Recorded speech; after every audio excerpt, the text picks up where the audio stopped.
How's it going, guys and girls? Thank you and welcome back to episode 2 of Ketchup and Mustard's From Casual to Competitive video tutorial series.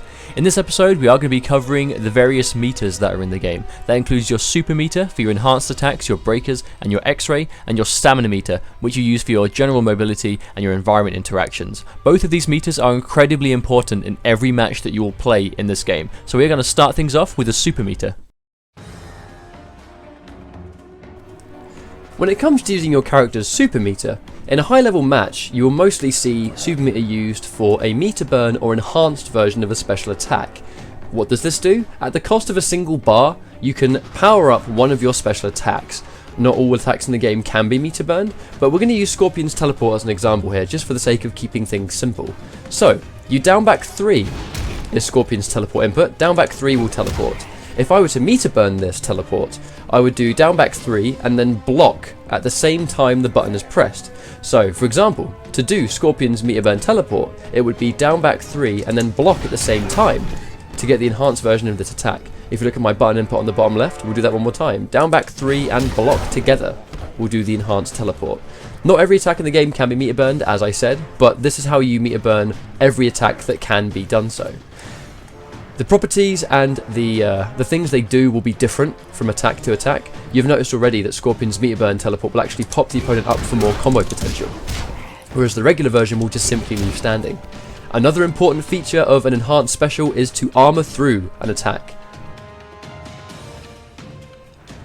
So what exactly is armor? Armor is a property that if a move has, will give it the ability to absorb a hit while you're doing the attack and potentially blow straight through what it is that hit you while you did the attack. I'll show you an example of this right here. Ferritor's Tore Up, which is his uppercut, which can be done with down back 2. When this is meter burned, it applies a hit of armor onto it. So I'm going to do this at mid screen and Ketchup's going to try and throw a spear at me, and I'm going to see if the normal uppercut will beat it from mid screen. Let's have a look.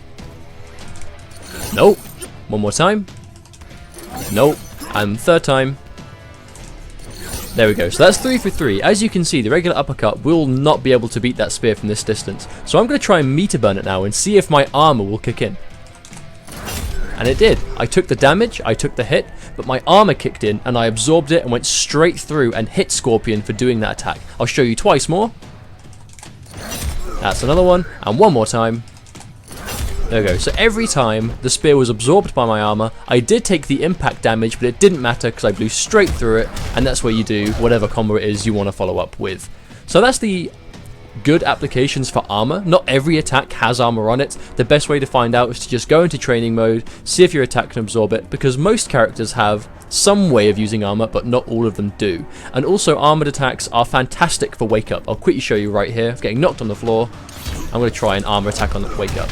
So if he was to try and pressure me, my armor would kick in and I go straight through his attack and I'm off the ground and he's now on the floor himself. So that's a really good use for armor, and I'm now going to explain exactly what super armor is, which is the second form of armor that you see in NRS fighting game. Super armor is basically the ability to absorb more than one hit with your armored attack. Ferritor and Cassie Cage show this off quite well, because her projectile, when meter burned, shoots multiple times very quickly, which normally absolutely destroys armor if you're trying to use it on a charge to get in. So as you can see, if I was to use armor here, I get shot out of it very easily. I'm back at being full screen, which is not where I want to be. I've spent the bar, and it hasn't really got me anything. The Tor charge, which is back forward 3, has super armor when it's meter burned, which means that I can do this. I can blow straight through all of those hits, absorb many hits, knock her on the ground, and I'm straight through her keep away, and I'm now up close where I want to be. So characters that have super armor, not many of them do, and not many attacks have it, but those that do can have a much easier way of getting in on this heavy keep away, heavy zoning, which normally gives them quite a problem. So hopefully you guys now have a better understanding of what meter burn attacks do, and more importantly what armor does, as it is a very popular go-to wake-up option for a lot of characters, and is very tough to deal with if you don't understand it. Now that's out of the way, we are going to move on to something very, very important, which is the breaker system. We understand that many of you will already know how to use a combo breaker because it's been such a staple part of the game since Mortal Kombat 9 and even before that. But anyway, for those that may not know, the combo breaker is done by holding block and forward in the middle of taking damage in a combo. So if I'm comboing Shinnok, he'll hold block and forward, at the cost of 2 bars and all of his stamina, he will do a combo breaker which will save him from damage. There is also actually a new part of the game now. It's called the block breaker. It's the same similar thing, it will function the same way, but you do it by blocking, and during your block stun, hold stance switch and forward, or press stance switch and forward while blocking to use a block breaker. The big deal in Mortal Kombat X is that not only does it take 2 bars, but breaking will actually drain 2 bars of your stamina as well. You need to be careful when using your block breaker and your breaker in general. The lack of stamina is a pretty big deal, because as you saw there, the opponent actually can't backdash with no stamina. When it comes to using a block breaker, I actually only really recommend using a block breaker if the chip damage from the opponent hitting you is going to kill you. Otherwise, it's not really worth using the bar. It's extremely situational, but I'm glad it's there. It's a very good part of the game for characters that just want to rush you down and chip you out until you're dead. That's how to do an actual combo breaker and a block breaker, but the main part of this video is going to be when to use this. We're going to present you with a couple of scenarios here to show that using a combo breaker actually isn't always worthwhile. So, this example, in this situation, Shinnok has way less life than I do. He has a breaker available, but I have way more health and a comeback is already unlikely. If I hit him now on a combo and he breaks, he's essentially saved himself from the death, but a comeback is even less unlikely now because he now has no meter to work with. He still is down on life and I still have way more. So in this kind of situation, it's actually worth taking the round and just understanding that if I go into the next round with this meter, there's a much higher chance of me taking that round at the cost of this one. The next example we're going to use is to demonstrate that once you understand what combos into what attacks with each character, it's actually not worth breaking every single touch anyway. For example, Scorpion's back 3-2 forward 2 combo. Past the first hit, the second and third hit actually can't combo into a special attack. When it comes to breaking this, in this scenario, if I tag Shinnok with this combo, and he knows that this will only combo from the first hit, and he breaks it anyway, he saved himself from the damage, but now he's got no breaker to combo the actual game-winning combo. So essentially what's going on there is, already understanding that I can't special cancel my second or third hit, he breaks it anyway, but because he has no breaker and no stamina, I can run in and tag him with an actual combo to win the game. If he'd have saved his breaker and taken the original damage, he would have been able to save himself from the end of that round.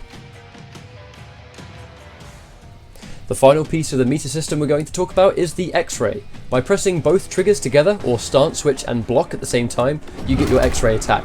A lot of people wonder why we don't see X-Rays in tournament play very often, and there's a pretty distinct reason as to why. Using them by themselves, it will bag you 34% damage, and it mainly comes down to the damage of this attack, and that's why you don't see it used. I've got a couple of combos recorded, and you're going to notice here that at the cost of one single bar, I can actually far exceed the damage that the X-Ray did by itself. The main reason here is that people will save their meter for other uses, whether it be a breaker or enhanced specials. The only two reasons you would use an X-Ray in tournament play is for either guaranteeing the win through unbreakable damage, or to combo into your X-Ray for more combo damage than a single bar would obtain. This is very situational, but it is the main reason you're probably going to use an X-Ray at the end of a set if it's going to guarantee much more damage than any other combo would obtain you. We're going to look at the next thing here, which is when to use your X-Ray for unbreakable damage. The scenario we're going to show you here is that Mustard is on full meter. He has an X-Ray available, but more importantly, a combo breaker. If I tag him in a full screen spear, instead of doing a combo he can break, I'll go straight into my X-Ray for unbreakable damage. This will guarantee me the round win, and if it's the last round, the game win. This is the main time you're going to see people use X-Ray in tournament, is to deny the opponent's option to break.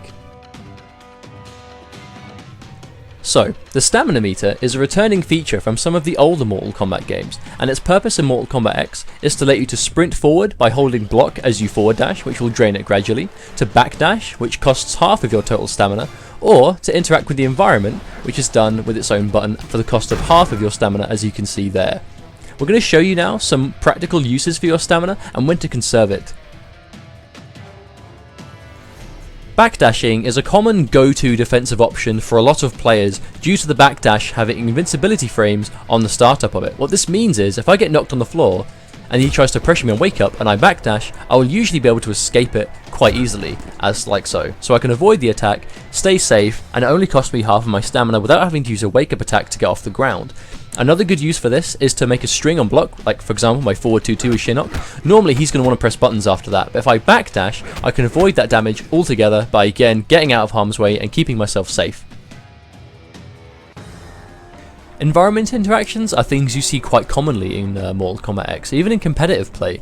Because they're very good, they do a lot of damage, most of them are plus on block, which means you get quite a good situation even if the opponent blocks them, and they do only cost you half of your stamina.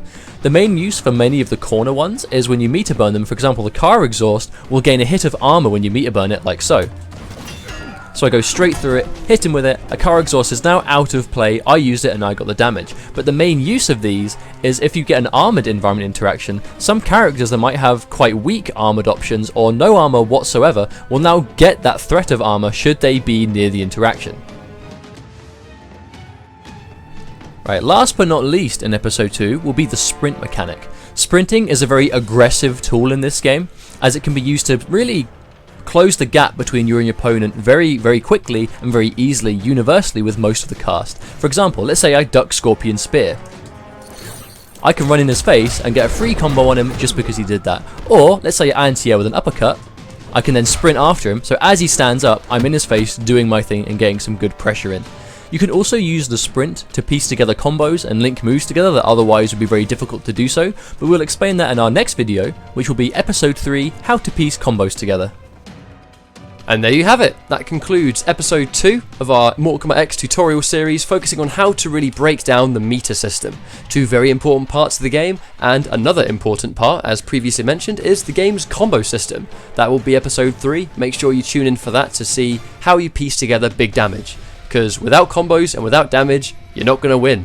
If you guys enjoyed this video, please like and subscribe for more MKX content. We are Ketchup Mustard, and we'll see you around. Take care, guys.